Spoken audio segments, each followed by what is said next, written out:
What's up, guys? Welcome back to Let's Play Basara 3! Alright, now that we're done with that kind of pointless battle, let's see how the tides turn this time. So, I haven't fought Shimatsu or Otomo Soren yet, so really, I don't want to fight Otomo Soren anyway. That's one of my least favorite stages in the game. One of my least favorite characters in the game. And of course, Mori is going to take out Hideaki Kobayakawa. I'm not really bothered by that.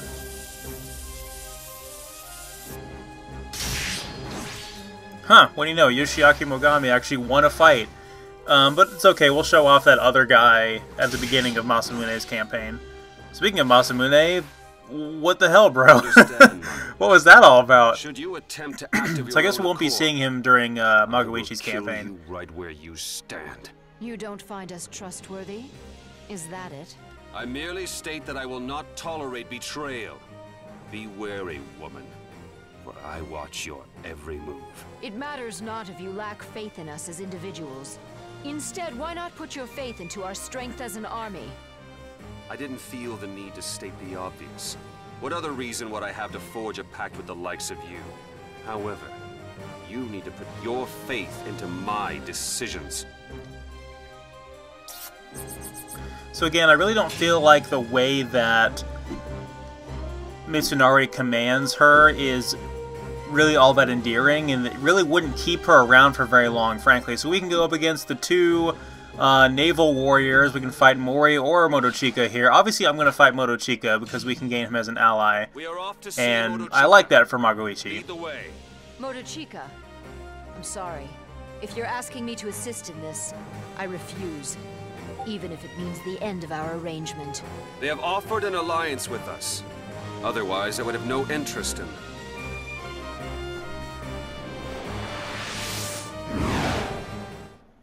So that's interesting to me. So kind of to continue what I was saying about the story, again, I feel like there's far too many instances where Magoichi is not allowed to really be herself, and her potential is not really able to be used in terms of story when she is having to follow around Mitsunari, who is just very, very brutal, and he really doesn't give her that much of an incentive to stick around, and he's so unstable and volatile and is threatening to kill basically anyone he considers an ally because he doesn't trust them. Now, granted, his mistrust is pretty understandable, especially considering that Magoichi is a mercenary, and you know her skills and her men are basically up to the highest bidder.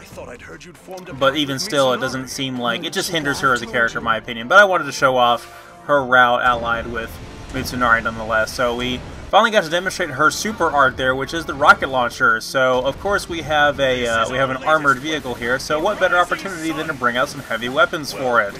And we will be doing just that. So again, we're at Motochika's stage, which I've already shown off before when playing as Mitsunari, but hopefully I'll have a much more efficient and effective delivery this time around because I've played the stage more recently and have it fresher in my memory.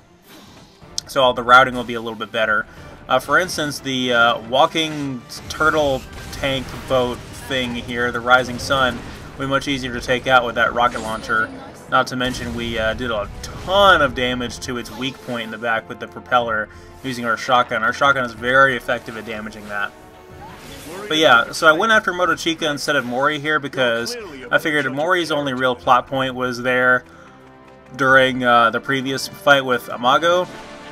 So I really don't care to show him off, and I really like Magoichi and Motochika's interactions, and that's actually one of my very few ships for Magoichi is Motochika, no pun intended there. And not really in a romantic way. I don't really ship them in that kind of way, but more so like I can just imagine them being like this perfect pirate crew. I just got my ass handed to me there by the what are we playing, Legends of the Hidden Temple here? What are there all these obstacles for? They're making it very difficult for your own soldiers to get to me. I'm just gonna try to get through them. Like, they're really obnoxious, and I lost a ton of health there. But we'll get it back, it's okay. So again, my routing is going to be slightly different this time through, because I don't want to have to backtrack all the way to get to the center again, like I did before, so I'll probably cut down on the time spent getting towards the center objective by just being at the right command post at the right time. But anyway, yeah, in Basra 4, you see certain characters can ally with certain other characters based on how the tide turns in the Conquest mode. It's really quite cool. And on that note, you see Magoichi and Motochika team up quite often. And when you see that, you just kind of get this vibe like their personalities just mesh really well. And that, you know, this mercenary crew fits out pretty well with this pirate crew. So I like it. I'm quite fond of it. Besides, I think he's one of the only people that can keep up with her. So I think it's pretty cool. She gives me, I can just imagine her, you know, piloting a pirate ship and being sort of like this game's equivalent of Fate's Francis Drake, which is a gender bend, of course, which...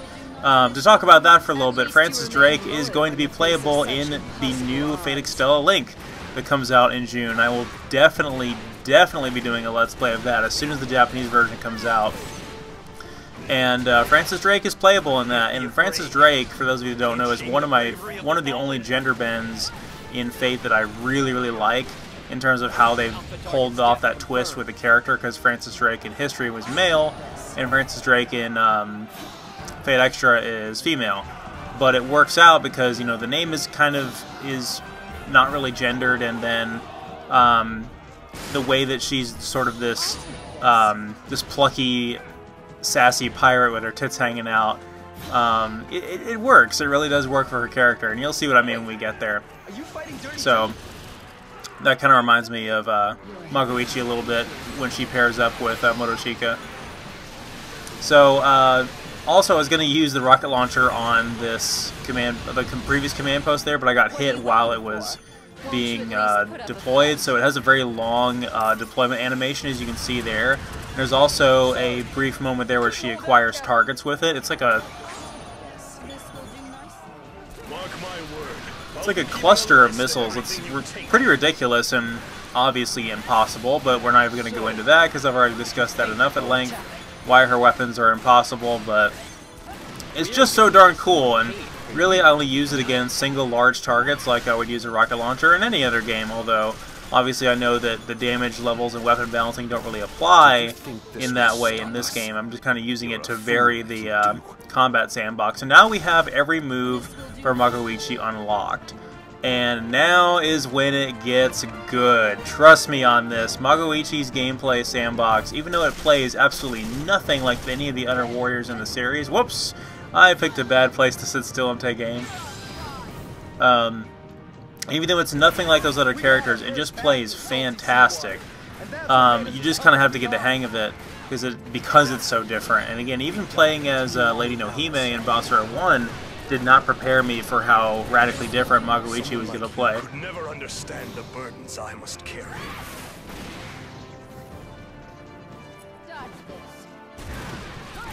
But I mentioned before that if you look at your command list in the menu and you see the different buttons you have to press to use a certain weapon, once you have done that, you now have that weapon equipped, and you can continue to use the square button to attack with it.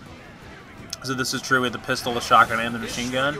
With a rocket launcher, though, that is not the case. So if you press R2 or whatever to use your super R for the rocket launcher, you will not keep the rocket launcher out. You'll just go back to whatever your previously equipped weapon was. It's almost as if their fish are jumping into our nets.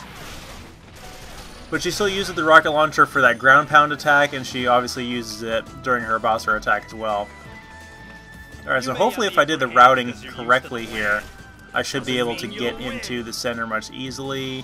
My words are all over the place today. Much more easily. What is grammar?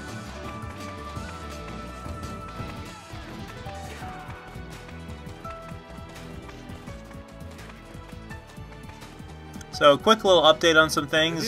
Today I managed to record some more B-roll for some future LPs. I managed to record probably about another hour of Dragon Quest Heroes. That LP is hopefully not going to be too terribly long.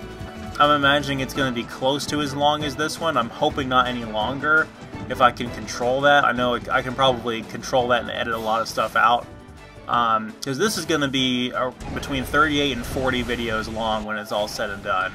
So, Told you Now, that one I'm hoping to keep around that same time, but I managed to record about another hour of that. I'm pretty far into it now, but I still don't even have the last character. And these last parts of the game that I'm recording is when it gets really, really, really tough. So if there's going to be any moments where any redundant footage is going to take place, or any failed attempts where I die, I'm going to have to edit those out. Oh my god. Now Motochika is going to start making allegories for his name there, and turning that into a cadence for his troops, which is pretty funny. I like this arena that we're in right now. You also get to see a giant whale or shark jaw on the wall there. It's probably from a creature that doesn't exist, or maybe one of those really big ancient sharks or whatever. So we managed to stun. We've had to fight another Rising Sun here. We managed to stun it in place. We'll just go ahead and use our Basra attack on its... Well, we were going to use it on its weak point, but its weak point is now moved because the thing couldn't be bothered to stay still. So I also recorded another hour of Berserk and the Band of the Hawk, but I'm really, really considering doing the live commentaries for that, because more so than any of the other Musou games I've done right now, or up until now, that game is going to get repetitive. And it won't be the last Musou game to get really repetitive, but it's definitely the first. I've kind of...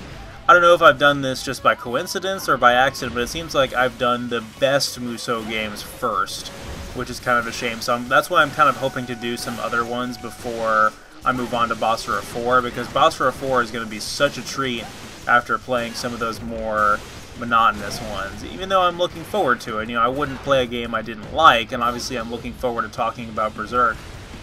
My biggest worry is just that I will miss certain key plot points, or I'll not know certain characters' names, and had I had the time to do post-commentary and actually research those things before talking about it, it would just come across as a much more competently put together LP.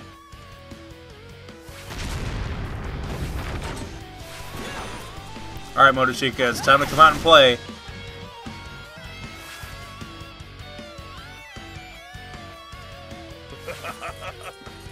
Quite a battle. Seems we're striking. Look at that sassy walk he's got going on there. Right, Sayaka? That is no longer my name. Your skills are as impressive as ever. I should say likewise. Quite the performance, as always. Well, since that's out of the way, what say you and I catch up? You've always despised Alright, the Toyotomi let's see if we can settle this old dispute between friends. It's a rather epic tale. Anyway, so I also recorded, just to get off on this, just to get off this tangent as quickly as possible, I also recorded the entire LP for Zoids Versus, the first one. So it's going to be pretty short, probably between like 9 and 10 videos, which is going to be a breath of fresh air after these really long LPs I've been doing.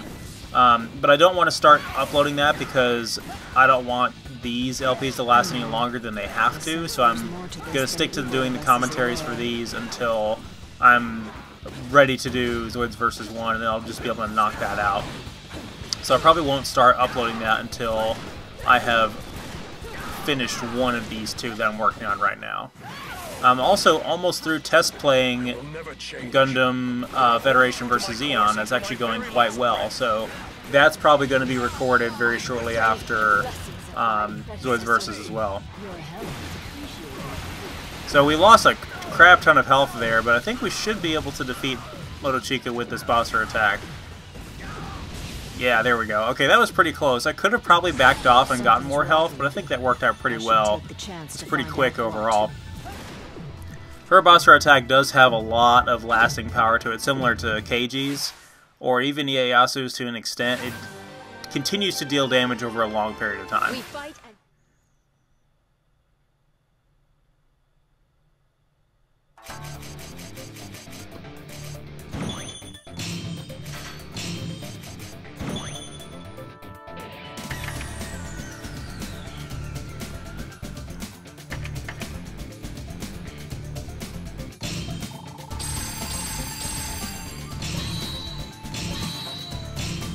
Nice to meet you.